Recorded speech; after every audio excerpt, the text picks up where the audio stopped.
मुद्दा सांगितला राणेसाहेबांचा जेव्हा प्रवेश पुन्हा होणार होता शिवसेनेमध्ये त्यावेळी काही धारित्र्य शुक्रचारी होते त्यांनी तो प्रवेश टाकला नाही नेमकं काय प्रकरण म्हणजे आता निवडणूक आहे अशा वेळेला तुम्ही पाहिलं की एकनाथजी शिंदे यांच्या नेतृत्वाखालच्या शिवसेनेमध्ये योग्य त्या पद्धतीने निलेश राणे यांचा प्रवेश झाला आणि त्यांना तिकीट पण देण्यामध्ये आलं।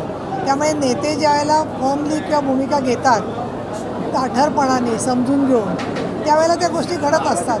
परंतु काही व्यक्तींना आजच्या घडीला त्यांचं नाव घेणं मी नंतर योग्य वेळेवरती नाव घेईन ते, परंतु त्यांना स्वतःच्या पदाबद्दल स्वतःच्या स्थानाबद्दल कुठेतरी मनामध्ये असूया होती की राणेसाहेब आले परत तर आपलं महत्त्व कमी होईल आणि शिवसेना जी वेटीला लावायची होती दुसरीकडे ते त्यांना साध्य करायचं होतं आणि त्यामुळे सकाळचा भोंगा वाजवता आला नसता।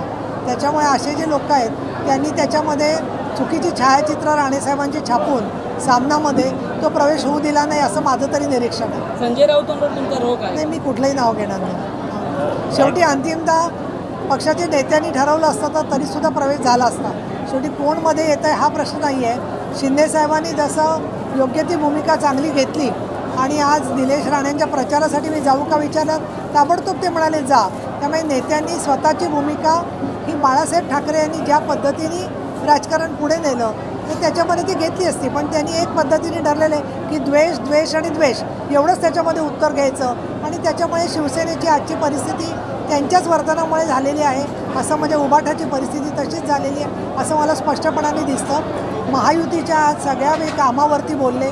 मोदी साहेबांनी शिवसेना प्रमुख बाळासाहेब ठाकरे यांचं स्वप्न पूर्ण करत आहेत असंही बोलले आणि राणेसाहेबांनी ज्या वेळेला मोठ्या साहेबांचा विषय आला त्यावेळेला त्यांच्याबद्दल असणारा आदराला योग्य त्या पद्धतीने स्थान देऊन विकासाच्या कामावर स्वतःचं काम पूर्णपणाने लक्ष केंद्रित केलेलं आहे। मॅडम, तुम्ही असं म्हटलंय की काही आमदार सभागृहामध्ये येतात बोलत पण नाहीत आणि काही आमदार सभागृहात पण येत नाही।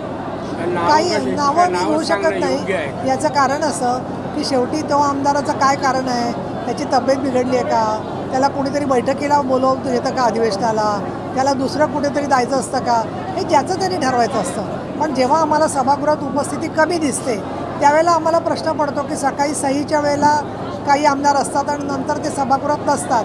अशा वेळेला आम्ही जाणीव करून देतो आणि प्रत्येक पक्षाला सांगतो की तुम्ही दुपारीसुद्धा एकदा प्रेझेंटी घ्या की हे आमदार येत आहेत की नाही। दादांनी एक तुम्हाला सांगितलं की जे विधानसभेत हे होतं त्या संदर्भात एक पुस्तक हे करावं असं हे प्रकाशनाने तुम्हाला काय कसं आहे, पीठासीन अधिकाऱ्यांच्या बऱ्याचशा परिषदा चालू असतात त्याच्यामध्ये अजून कामकाज कसं चांगलं करता येईल याच्यावरही काम झालेलं आहे आणि विशेष म्हणजे राणेसाहेबांना माहिती आहे की विधान परिषदेचा शतक महोत्सव चालू आहे। त्याच्यामध्ये विधान परिषदेमध्ये अगदी SM जोशीपासून नाथपैंपासून ते डॉक्टर आंबेडकरांपर्यंत अशांनी जे विचार मांडलेले आहेत त्या अनेकांचे विचारांचा आम्ही अभ्यास करतो आणि विधान परिषद अधिक चांगली करायचा आमचा प्रयत्न असतो।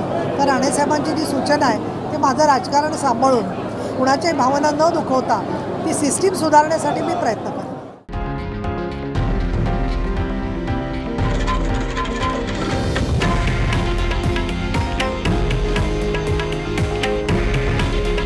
हे आहे देशातील नंबर 1 न्यूज नेटवर्क आणि आपण पाहत आहात TV9 मराठी। काळजी तुमची, हित महाराष्ट्राचं।